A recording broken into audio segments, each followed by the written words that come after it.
What if I told you over 40 million lives were lost to a silent epidemic, and jazz lost some of its brightest stars along the way? From Jimmy Scott's timeless voice to Michel Petrucciani's powerful piano magic. Here are 20 jazz stars who died of immune system virus immune disorder. 1. Jaco Pastorius. Not just a bass player, he changed music forever. Jaco Pastorius was born in the 1950s and first played drums, but an injury forced him to stop. That's when he picked up the bass and found his true calling. Unlike other bassists, Jaco wanted a different sound, so he pulled the frets off his bass, making it smoother and more expressive. This let him slide between notes, creating a singing, almost crying sound that no one had ever heard before. Jaco's big break came in the 1970s when he joined Weather Report, a famous jazz fusion band. He amazed people with songs like Teen Town, showing off his lightning-fast fingers and unique style. He also worked with big names like Joni Mitchell and Herbie Hancock, proving he was a true musical genius. But despite his success, Jaco struggled with mental illness and addiction. He was diagnosed with bipolar disorder, and his behavior became unpredictable. Over time, the music industry turned away from him. Rumors spread that he was sick, possibly with immunodeficiency. By the 1980s, he had lost almost everything and was even homeless at times. The end came in the late 1980s. After getting into a fight outside a nightclub in Florida, he was beaten so badly that he fell into a coma. His weak body couldn't recover, and he died a few days later. He was only in his mid-30s. His life was tragic, but his music lives on, inspiring bass players all over the world. 2. Tony Williams. One of the greatest drummers in history, Tony Williams was born in the 1940s and was a drumming prodigy. By the time he was a teenager, he was already playing with jazz legend Miles Davis. But Tony wasn't just another drummer. He changed the way people thought about drumming. He didn't just keep the beat. He played like he was leading the band. His work on albums like Miles Smiles and Nefertiti showed how creative and powerful he was. In the late 1960s, Tony wanted to do something new, so he started the Tony Williams Lifetime. He mixed rock and jazz, creating a bold new sound that confused some jazz fans but excited many others. His drumming was still incredible, but as he got older, his health started to get worse. At first, there were only rumors, whispers that he wasn't as strong as before. By the 1990s, it became clear that Tony was very sick. He had immunodeficiency, a disease that made his body weaker. Even as he fought to keep playing, his energy was fading. Then, in the late 1990s, he went to the hospital for gallbladder surgery. It was supposed to be simple, but his weak immune system couldn't handle an infection. He passed away at just 51 years old. Tony's life was shorter than it should have been, but his impact on drumming and jazz will never be forgotten. Jimmy Scott had a voice like no other, soft, high, and full of emotion. Jimmy Scott was born in the 1920s with a rare condition called Kallman syndrome. This kept his voice from changing as he got older, making him sound forever young. His singing could touch people's hearts in ways few could.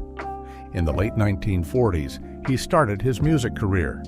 His unique voice made him stand out, and he quickly gained fans. But the music business was unfair. He got stuck in bad contracts, didn't get credit for his work, and lost many chances to succeed. By the 1960s, he was almost forgotten, taking small jobs to survive. Then, in the 1990s, everything changed.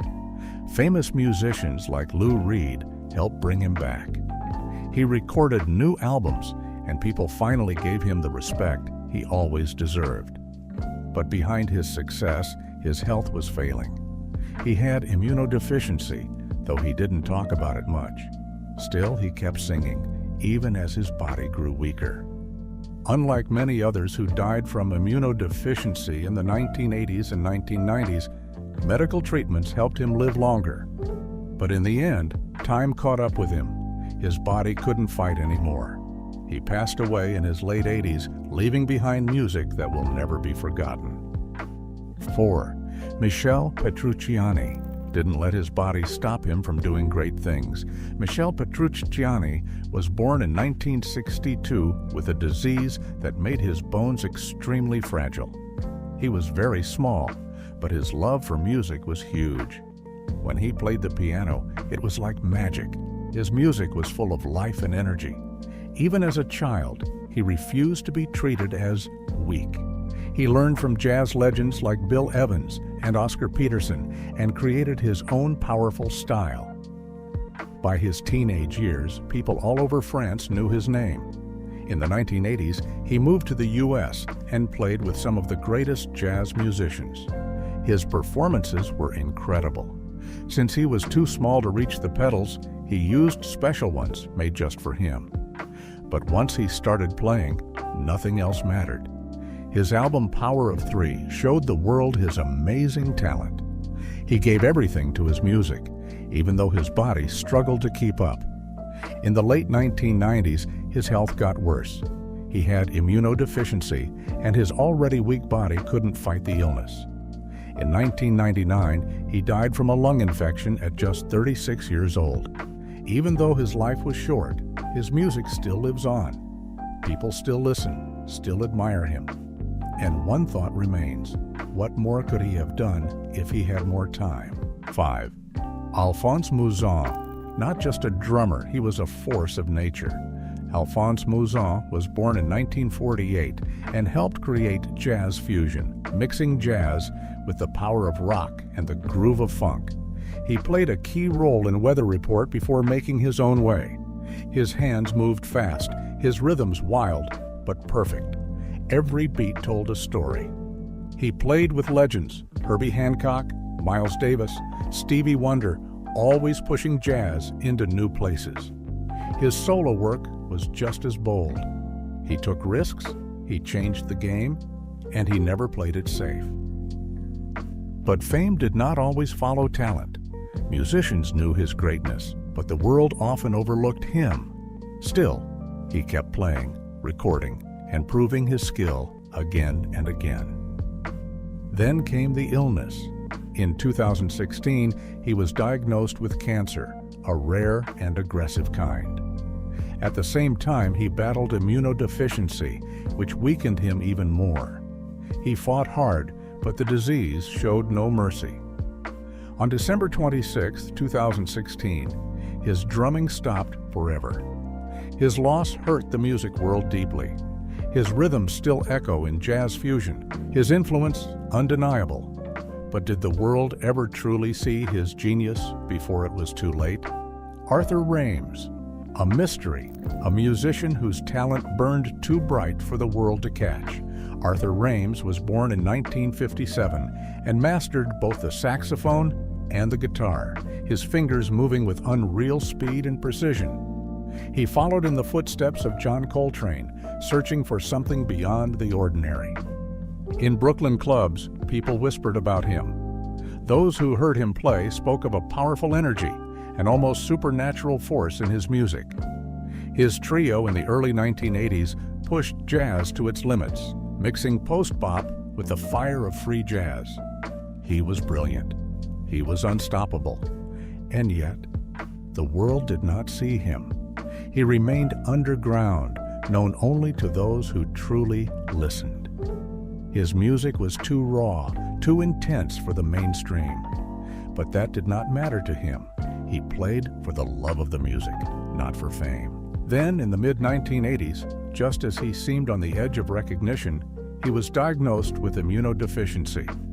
At that time, the disease was a death sentence, and there was no cure. Rames fought for as long as he could, refusing to let his illness define him. But in 1989, at just 32 years old, he was gone. His recordings are rare, his name unknown to many. But those who have heard him know the truth. Arthur Rames was one of the greats.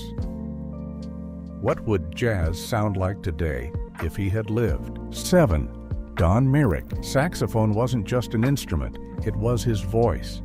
Don Myrick's every note carried emotion, telling stories without words.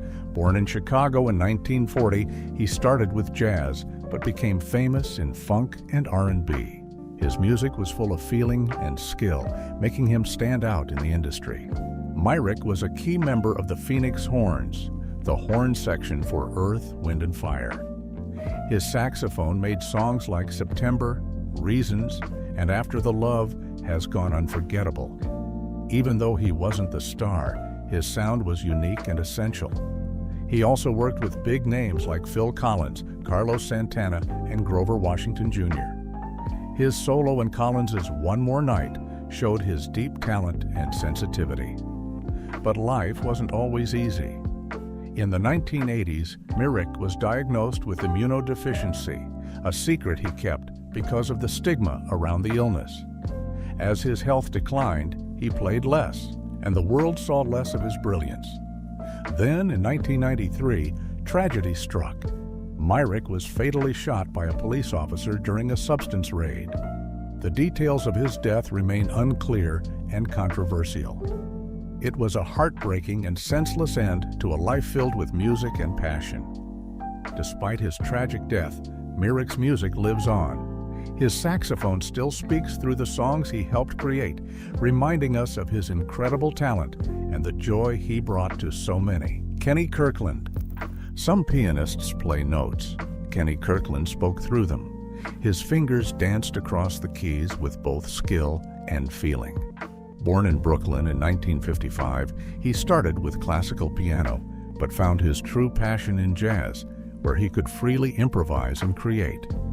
By the late 1970s, Kirkland was gaining recognition, playing with jazz greats like Miroslav Vitoush and Michael Brecker. His big break came when he joined Wynton Marsalis's band, contributing to the 1985 album Black Codes from the Underground.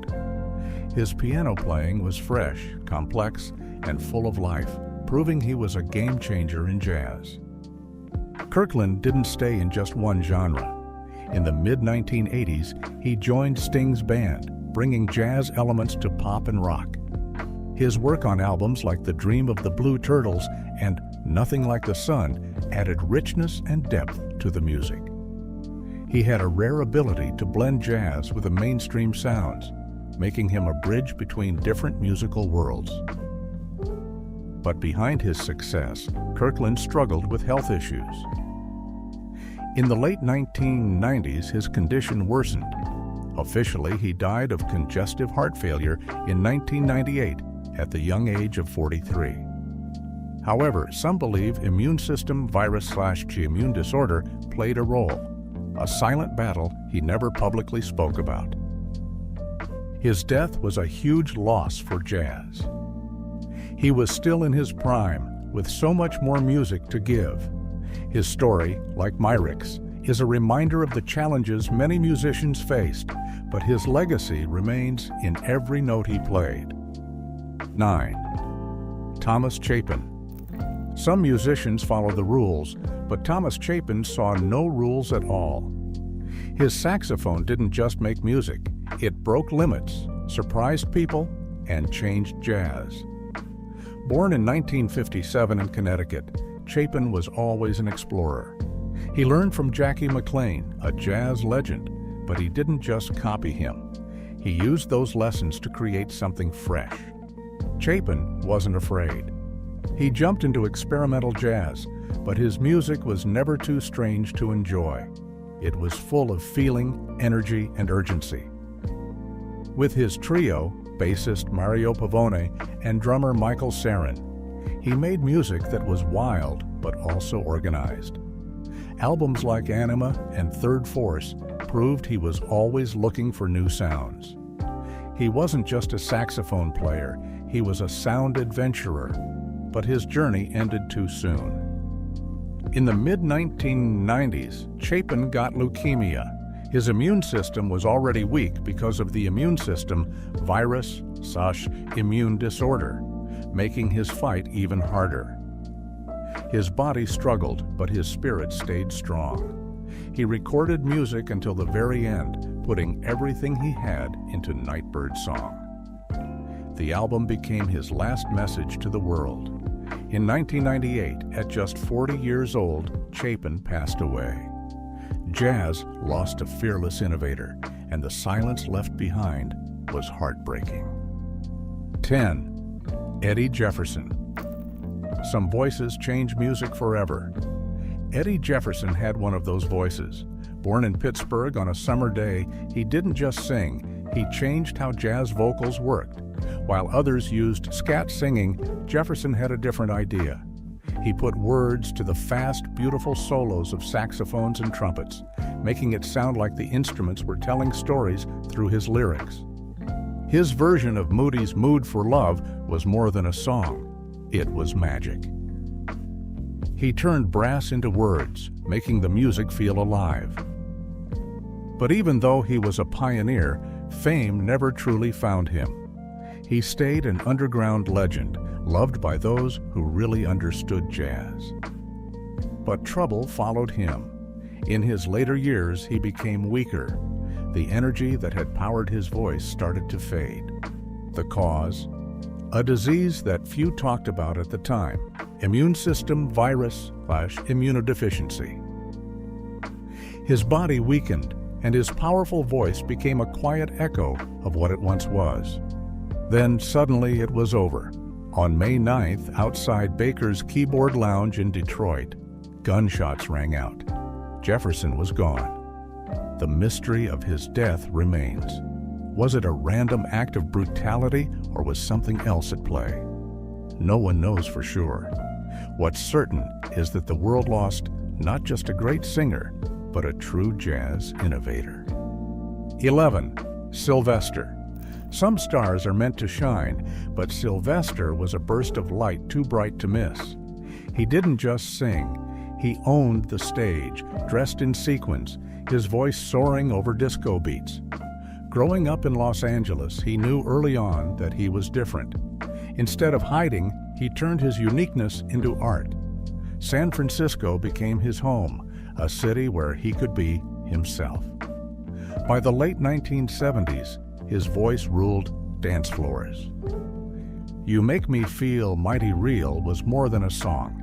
It was a statement, a bold celebration of freedom. While many hid who they were, Sylvester stood tall, unafraid, and proud.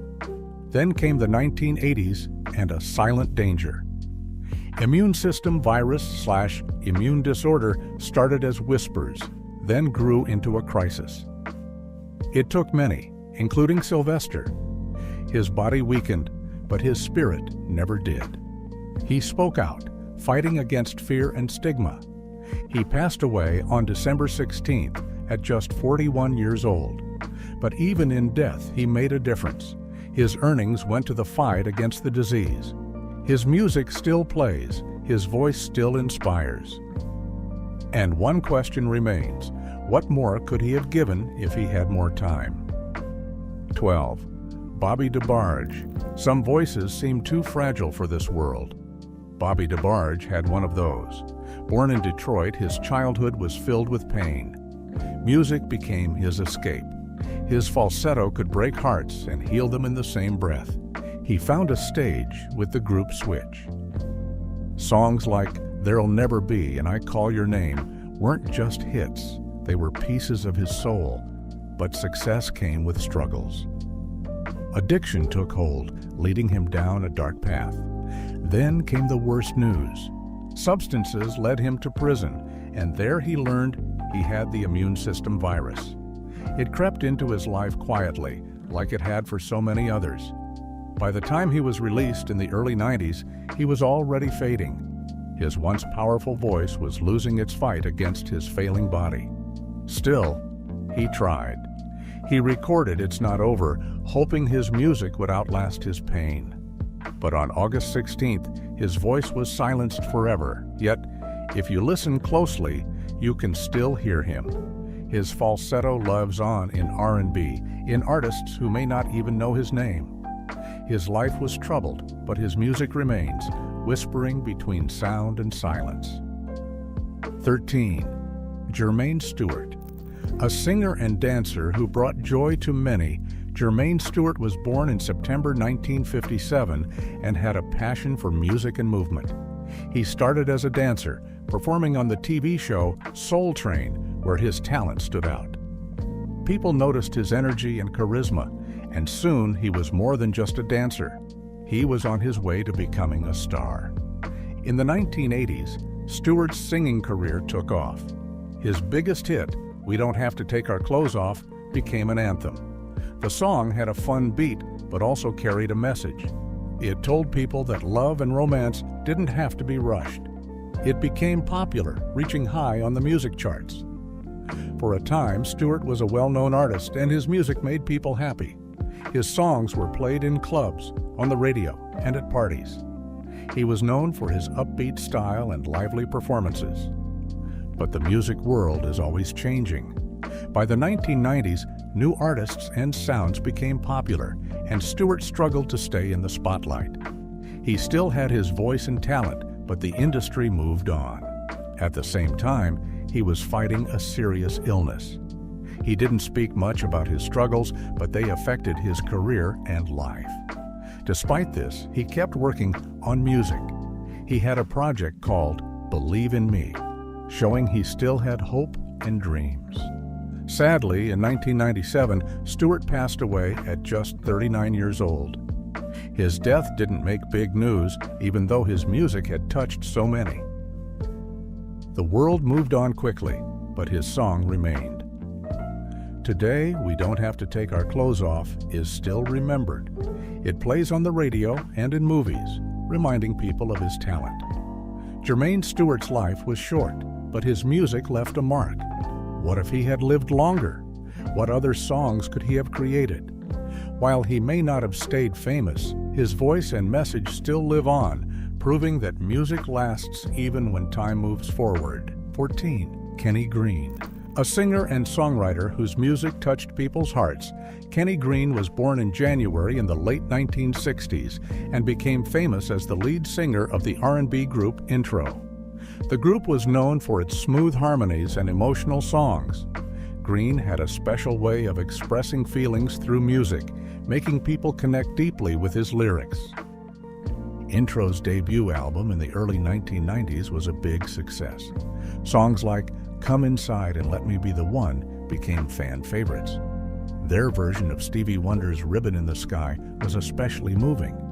Green wasn't just a singer, he was a storyteller. His words painted pictures of love, loss, and longing. Many artists looked up to him and were inspired by his ability to share emotions through music. Besides performing, Green also wrote songs for other famous artists. He helped create hits for Mary J. Blige, 98 Degrees, and Changing Faces. His talent was undeniable, and his influence spread across the R&B world.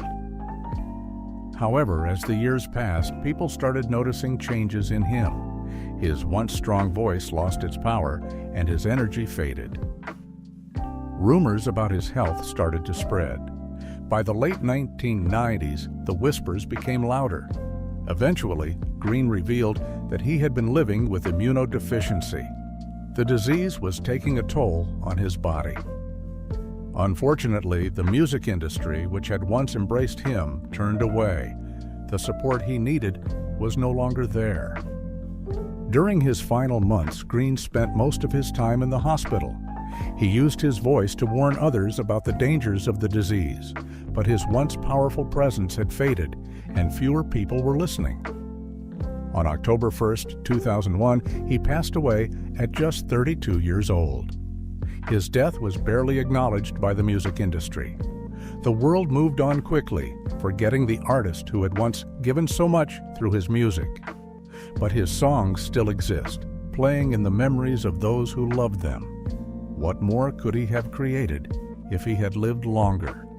How many more stories were left untold? His voice may be gone, but his music lives on, waiting to be discovered by new generations. 15. David Oliver.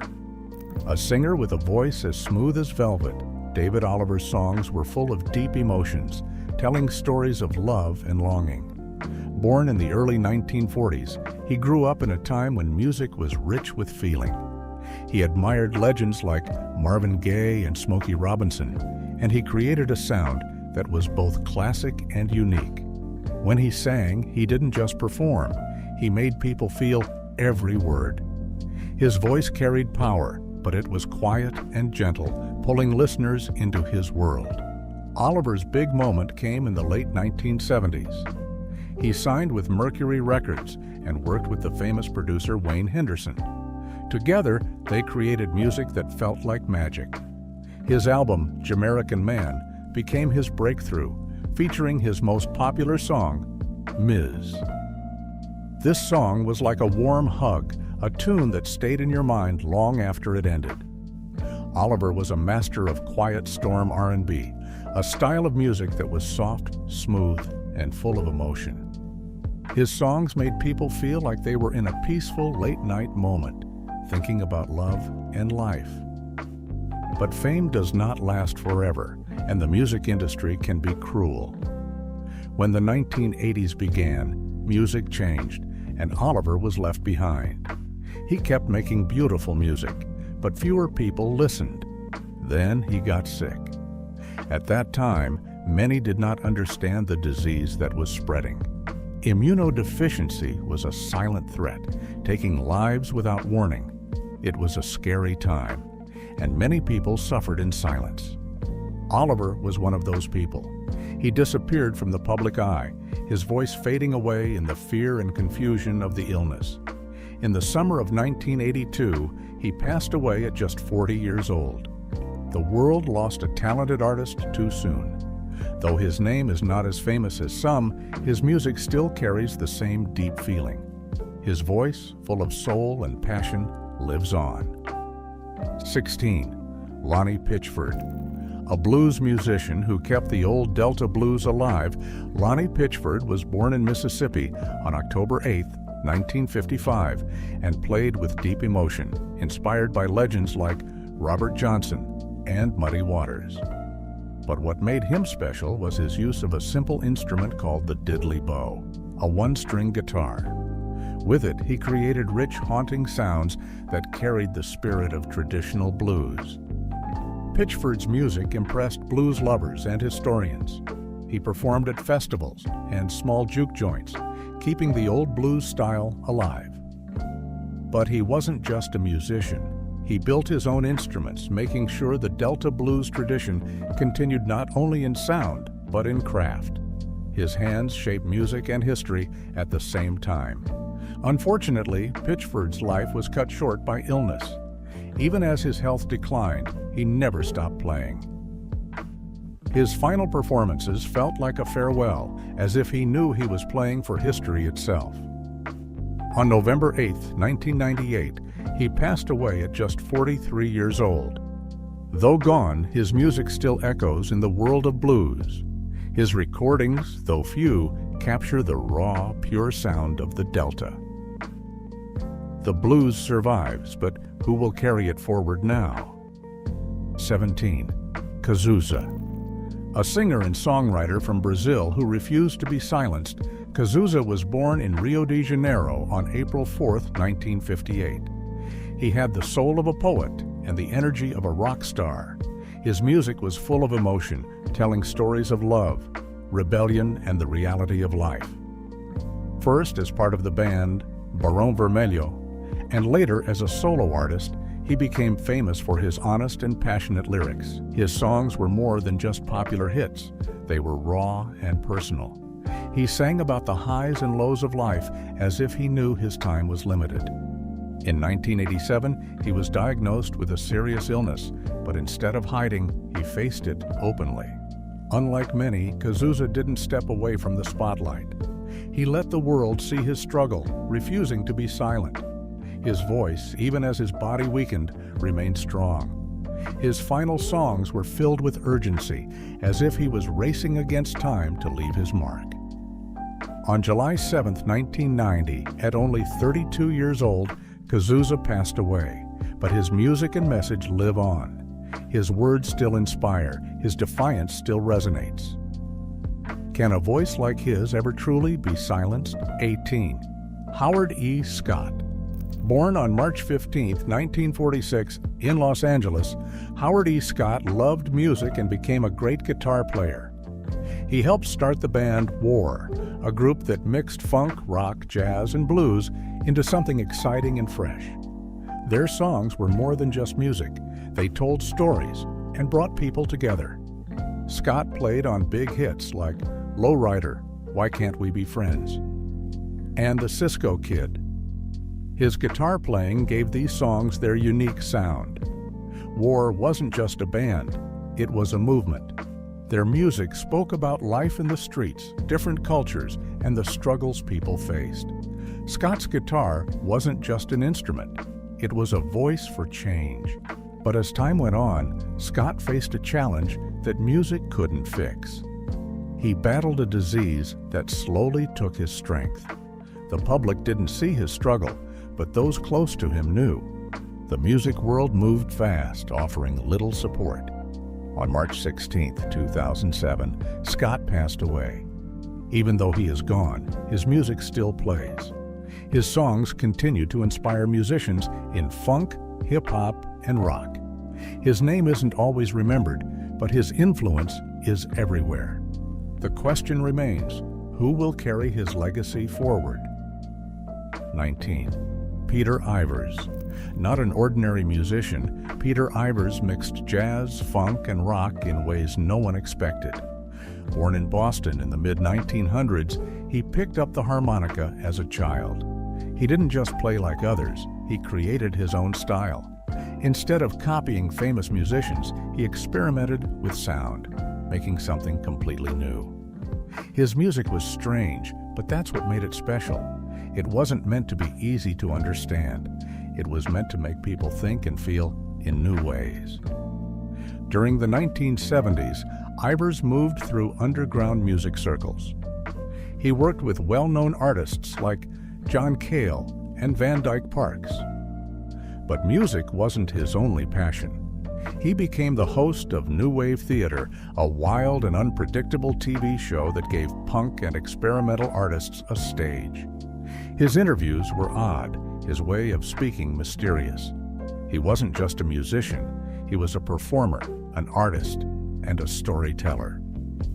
One of his most famous songs, In Heaven Lady and the Radiator Song, was featured in David Lynch's eerie film, Eraserhead. His music created moods and feelings that no one else could replicate. People who understood his work knew he was special, even if the world didn't fully recognize it at the time. Then tragedy struck.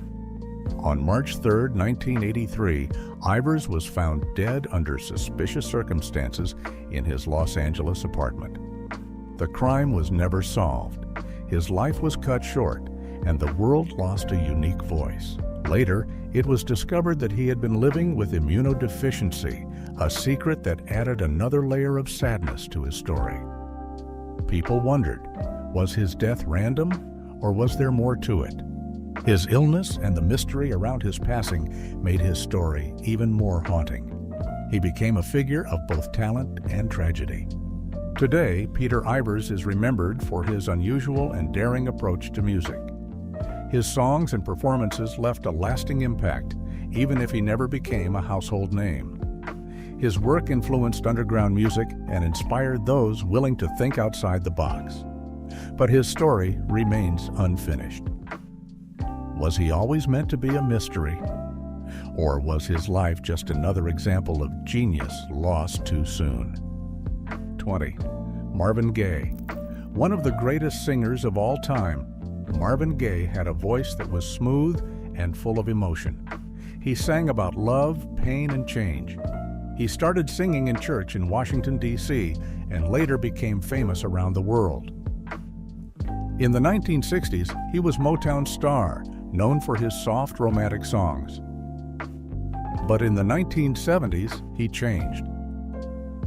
He started writing about serious problems like war and injustice. His album, What's Going On, was not just music, it was a message to the world. He wanted people to listen and think. But while his music grew stronger, his life became harder. Fame did not protect him from struggles. He had problems with substances, money, and depression. By the early 1980s, things got even worse. He was sick, and he kept it a secret. Immunodeficiency was a disease that carried shame and fear at the time. He fought it quietly, while also battling his substance addiction. His body grew weaker, but his voice stayed powerful. He kept singing, holding on to the one thing that made him feel alive. As his health failed, he returned to his childhood home, hoping to find peace. But his home was never a peaceful place. His father had been cruel to him for years. On April 1, 1984, their troubled relationship ended in tragedy. His father shot him, and Marvin Gaye was gone. But had his fate been decided long before that day? The pressure of fame, his painful past, and his illness had all taken their toll.